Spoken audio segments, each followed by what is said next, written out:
चानी, आवहे ने काटे दा चानी, उठा लालिया पागल बक्का उठा लालिया के चिखे दा सावध रानी, उठा लालिया के चिखे दा सावध रानी।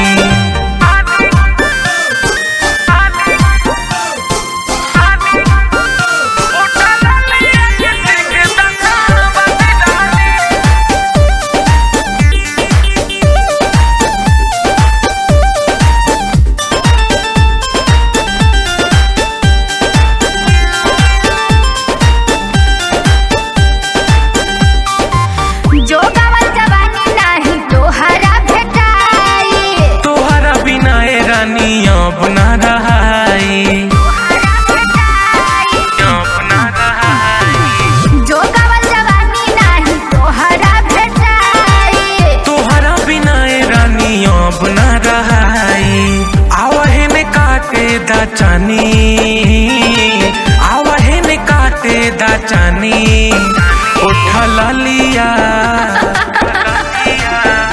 उठा लालिया के चिखे दा सावध रानी, उठा लालिया के चिखे दा सावध रानी।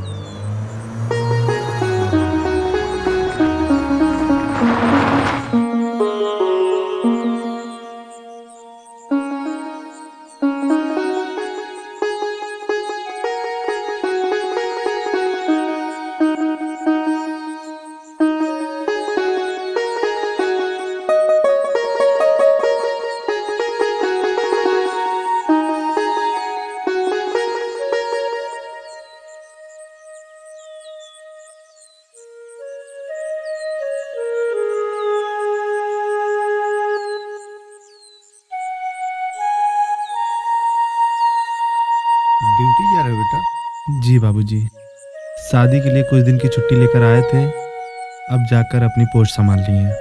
कुछ दिन और रुक जाते, बहू को कहीं ले जाकर घुमा देते आप लोग, थोड़ा अच्छा रहता। बाबूजी, जब हम लोग अगली बार आएंगे तो उसके बाद 2-4 दिन के लिए लेके उसके बाद घूमने जाएंगे।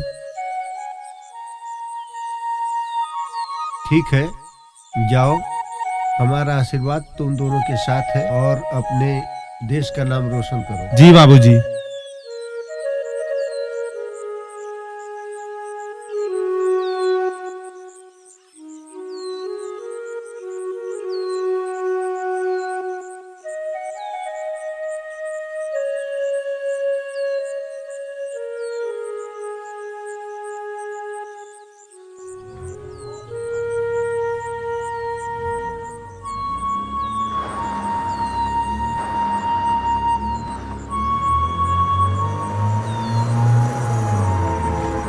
नारे तकबीर, नारे तकबीर, नारे तकबीर। आप सब लोग अल्लाह के नेक बंदे हैं। अगर हमें अपने कौम को बचाते हुए अगर हमें शहादत मिलती है तो अल्लाह हमें जन्नते हूर देगा और हमें जन्नत मिलेगी। नारे तकबीर, अल्लाहू अकबर, नारे तकबीर, अल्लाहू अकबर, नारे तकबीर, अल्लाहू अकबर, नारे तकबीर, अल्लाहू अकबर, नारे तकबीर, अल्लाहू अकबर।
अम्मी जान, सलाम वालेकुम अम्मी जान। वालेकुम अस्सलाम। कर क्या रहे हो तुम? हिंदुस्तान की सरजमी पर हिंदुस्तान को बर्बाद करने के लिए फौज तैयार कर रहा हूँ अम्मी जान। तुम्हें पता है हिंदुस्तानी कमांडो ने तुम्हारे चचा जान और तुम्हारे अब्बू का कत्ल कर दिया है।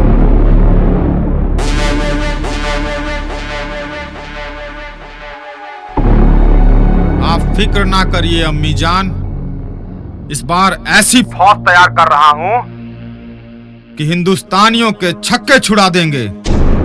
बहुत सही। तुम वहाँ छक्कों की फौज तैयार करो और यहाँ हिंदुस्तानी कमांडो हमारे सिपाहियों को शहीद किए जा रहे हैं। या अल्लाह।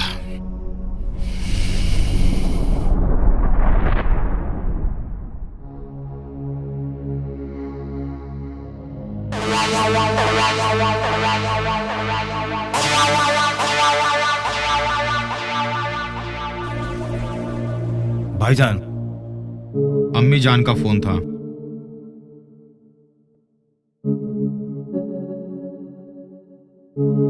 इस बार हिंदुस्तान को सबक सिखाना ही पड़ेगा।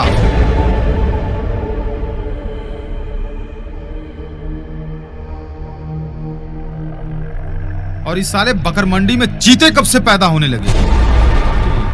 सूरज और आशीष नाम है भाईजान। कहते हैं हमारे देश का बच्चा बच्चा कमांडो है। अच्छा,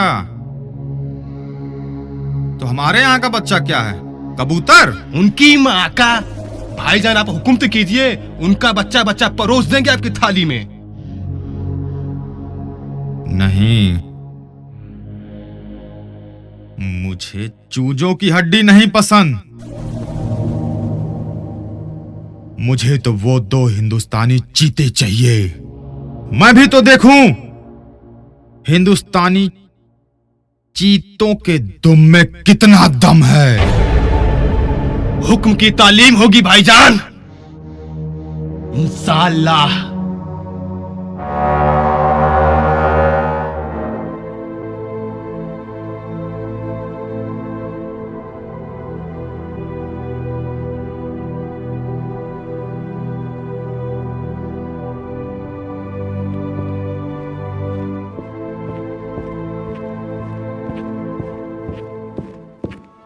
जय हिंद सर।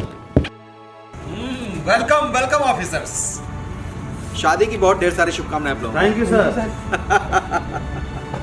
अब तुम बस मेहनत करो और फटाफट दो कैप्टन और दे दो इंडिया को। वैसे भी हमारे इंडियाज में साबाज कमांडोज की काफी कमी है ना? हाँ, एक बात और, ये लो आप लोगों के लिए हनीमून ट्रिप मेरी तरफ से। पर सर अरे शर्माओ नहीं, डेरो डेरो। एक्चुअली क्या, कर्नल साहब से मैंने बात कर ली है और उन्होंने 10 दिन की छुट्टी अलाउ भी कर दी है। ओके, ओके, थैंक यू सर। सर।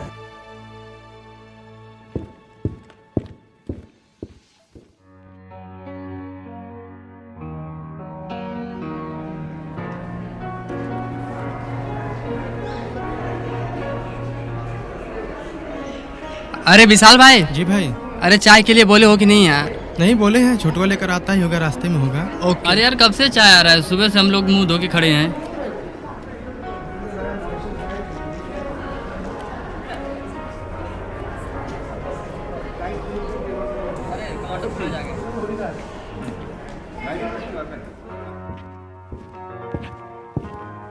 आप दोनों लोगों को शादी की ढेर सारी शुभकामनाएं। Thank you thank you thank you. तो हनीमून की छुट्टी मिल गई क्या? हनीमून ये कहाँ पड़ता है साहब? हाँ साहब, हमें भी ले चलो। हमें भी देखना है हनीमून कैसा होता है। ये बच्चा क्या पूछ रहे हो यार? पहले हनीमून पे जाने के लायक तो हो जाओ। सूरज भाई, हनीमून पर जाने का कहाँ की इरादा है? अभी टिकट देख ही नहीं भाई।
ये रानी बाड़ू तू हमरा पास हो। सास बन के जहाँ में सहेला बन गईला एहसास हो। मन भइल प्रसन्न ये रानी बाड़ू तू हमरा पास हो। रही कोनो हालात नाही छूटी साथ पिया पुण्य ये लागा है। बोलो तो चल के घुमा दे देहरादून होनी मुन का जुनून जागा है। ओ, वर्द की गर्मी हैरान दूना दून होनी मुन का जुनून जागा है।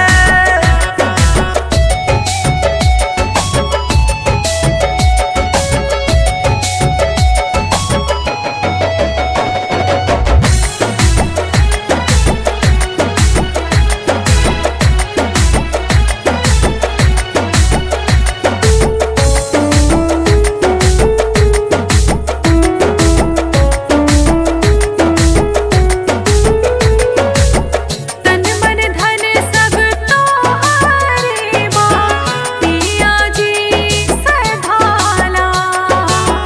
कवनो कमी बाना जिंदगी पाके तोहके नाई बुझाला। तन मन धन सब तोहारे बा पिया जी सधाला।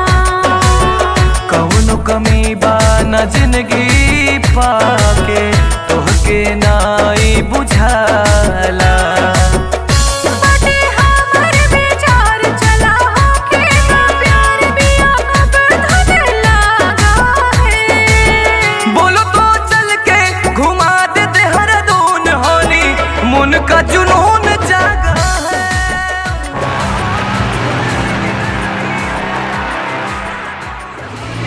मुन का जुनून जागा है। गाओ ना चलबू।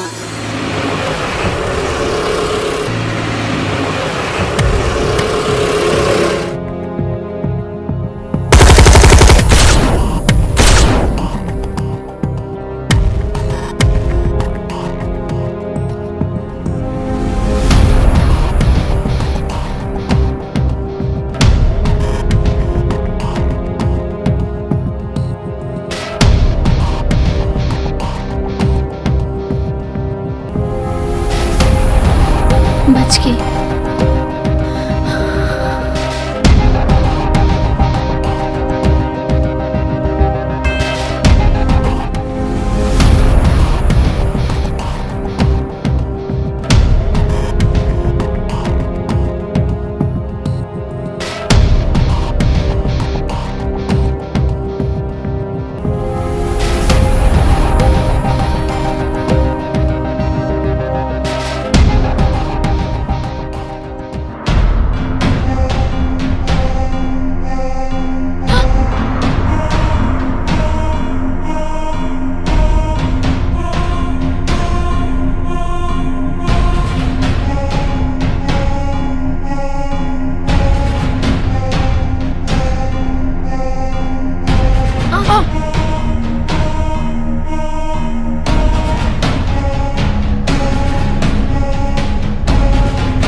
मछली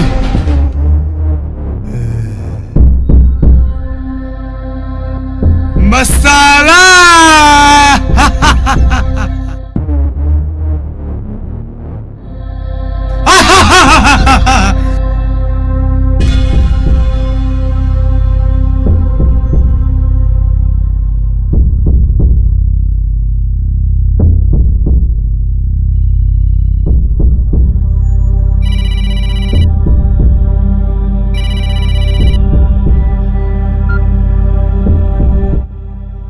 जनाब, थोड़ा नुकसान तो हुआ है, लेकिन आपकी मछली और मसाला दोनों साबुत हैं। तो नुकसान को छोड़ चंगिया, मुझे मछली और मसाला दोनों साबुत चाहिए।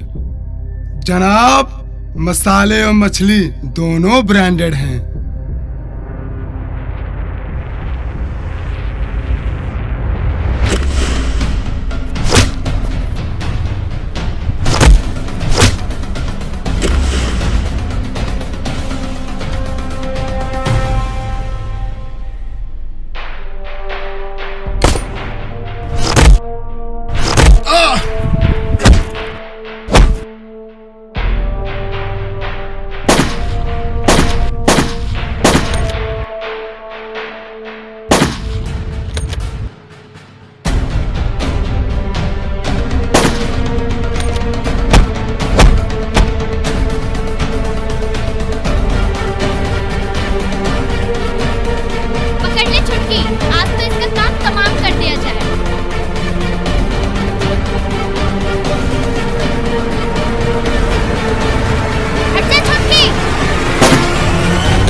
हेलो चंगिया। चंगिया तो रुखसत हो गया बे चूतिए खान। या अल्लाह। तू अपना ठिकाना बता, मैं आ रहा हूं।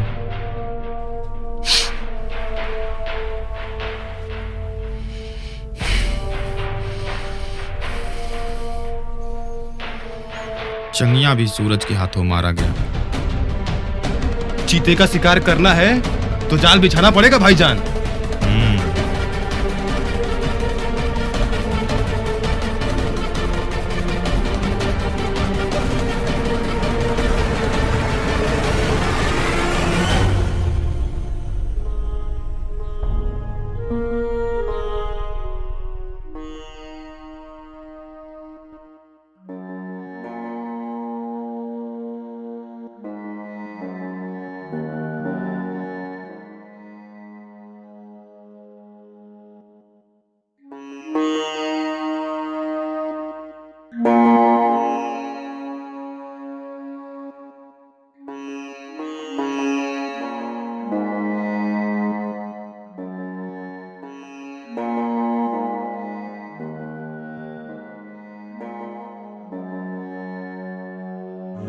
सूरज और आशीष का फोन आया? नहीं बाबूजी, अभी तो फोन नहीं आया था। तुम ही लोग फोन कर लिए होते। ठीक है बाबूजी, हम ही लोग फोन कर लेंगे।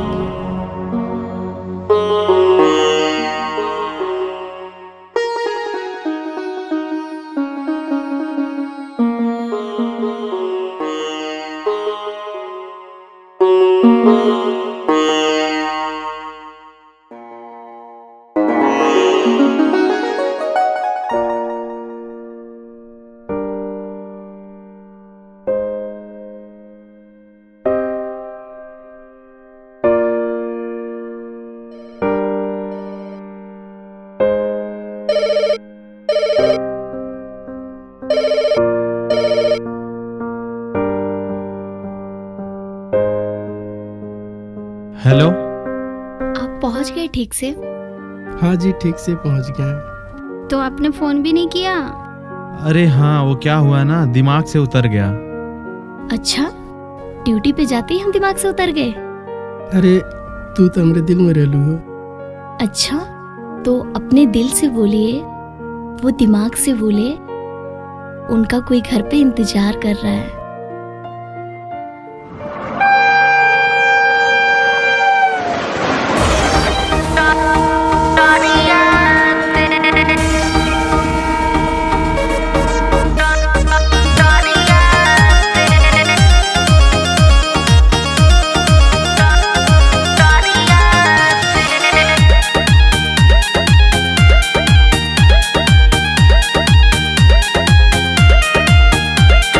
जब जब आए मोर जिया डर जाए, रेलिया जब जब आए मोर जिया डर जाए। बाकी पिया नया वे सहरिया से, बाकी पिया नया वे सहरिया से। हम जोहत रहिले, हम जोहत रहिले अटरिया पे, हम जोहत रहिले अटरिया पे।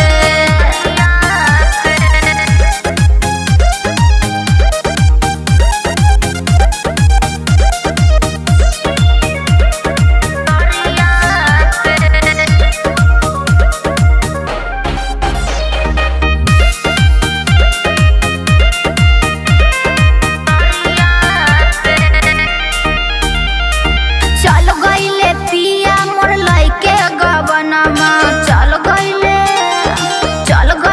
पिया मोर लइके गबनमा। चोली से जो बना देवेला वो रहनमा। काटिले दिन गिन अंगुरिया पे, एहो काटिले दिन गिन अंगुरिया पे। हम जोहत रहिले, हम जोहत रहिले अटरिया पे, हम जोहत रहिले अटरिया पे।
कुछ गाना वाना सुनाओ, बोर हो रहे हैं। गाना सुनोगे तुम लोग? तो सुनो। ये हम नहीं तोड़ेंगे दम मगर तेरा साथ ना छोड़ेंगे। सूरज भाई तुम भी कुछ सुनाओ। अरे नहीं, अजीत भाई शायरी है, अजीत भाई एक शायरी हो जाए। अजीत भाई। अरे तू रूठ जइबू तो हम जियब कैसे, अरे तू रूठ जइबू तो हम जियब कैसे, क्या बात है। फाटल कर जवा अरे तू ही तो हमार प्रेम के सुराही हो, तू ही तो हमार प्रेम के सुराही हो, अरे तू फूट जइबू तब पनिया पिया।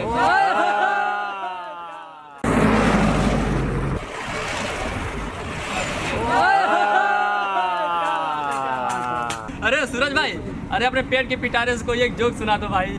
अरे यार, अरे यार भाई यार। चलो अच्छा सुन ही लो, नहीं मानोगे तो। हम गए उनके घर, वाह वाह, रेड रोजेस लेकर।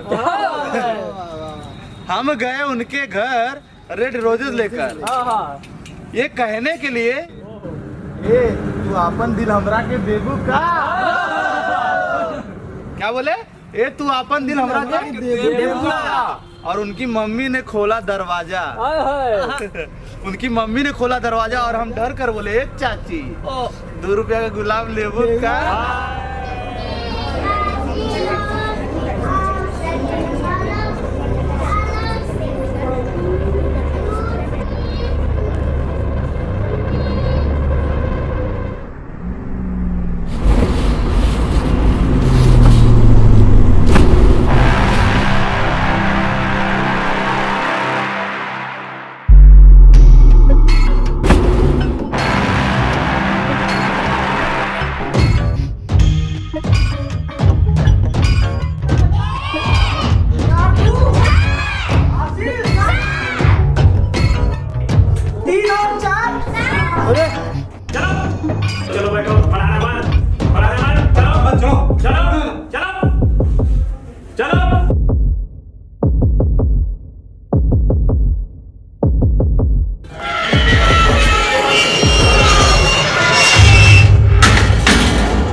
हेलो कमांडो,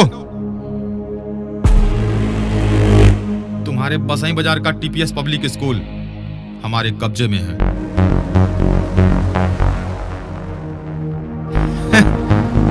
यकीन नहीं हो रहा है?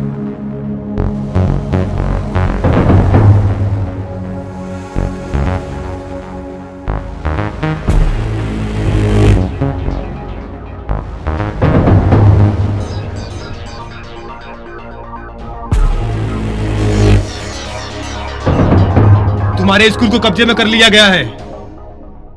ये ले, कमांडो सूरज से बात कर। हेलो बेटा, इन आतंकवादियों ने पूरे कॉलेज को कैप्चर कर लिया है, और ये लोग मार डालेंगे।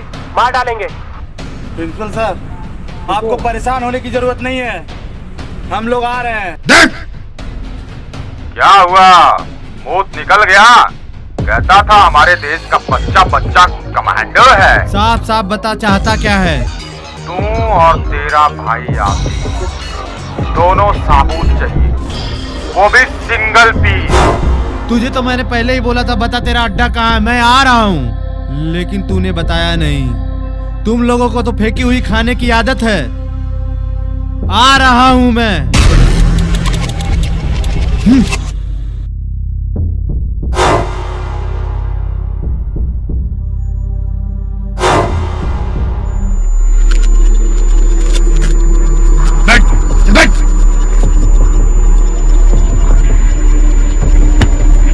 चल गुफरान,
सर सबसे पहले हमारे गांव के एरिया का नेटवर्क शट डाउन कर दीजिए सर। ओके।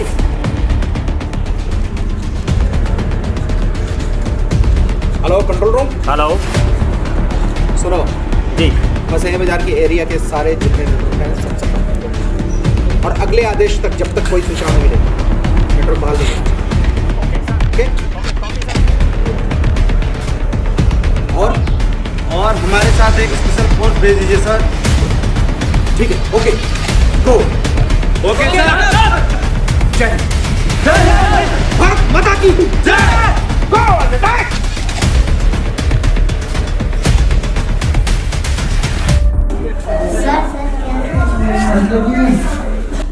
कहाँ बच्चे को प्यास लगी है। कुछ नहीं बैठ, कुछ नहीं बैठ नीचे, किसी को कहीं नहीं जाना है।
गुफरान नाम है मेरा, गुफरान।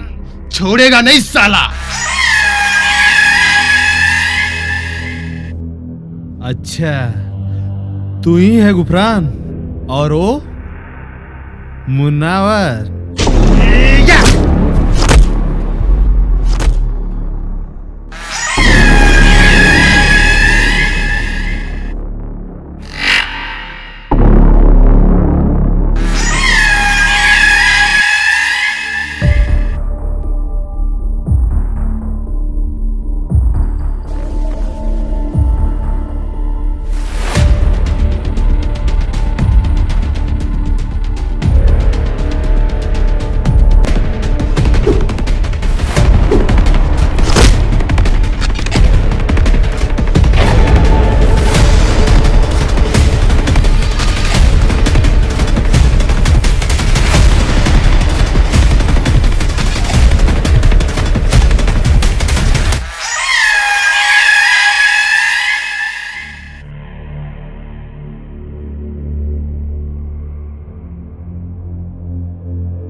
आओ आओ कमांडो आओ।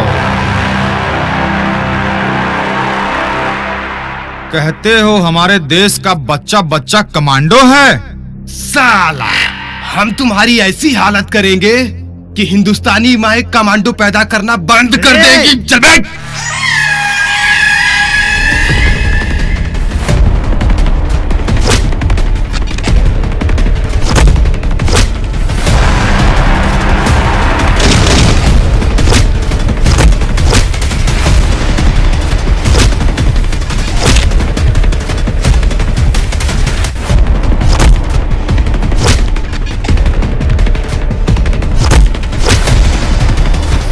साले, तुमने हमारे अब्बा जान को मारा।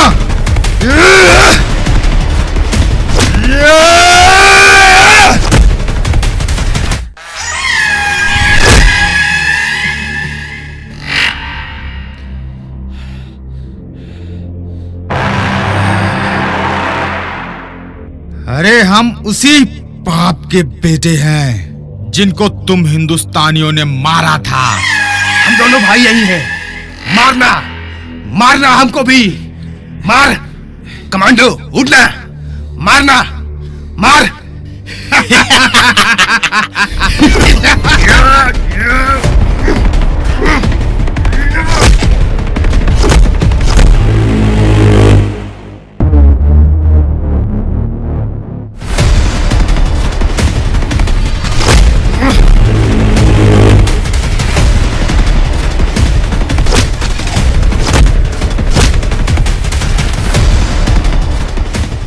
हमारे देश में जितने भी आतंकवादी पैदा होंगे, हमारे देश की माताएं उतने कमांडो पैदा करेंगी।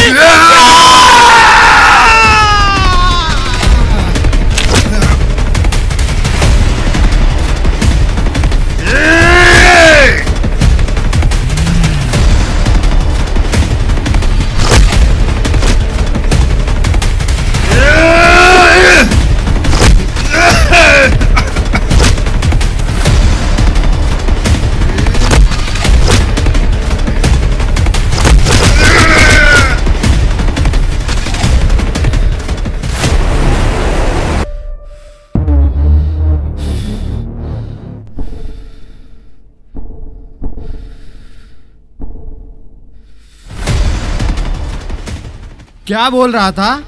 बच्चा बच्चा कमांडो? हाँ है हमारे देश के बच्चे बच्चे कमांडो। क्या बिगाड़ लेगा?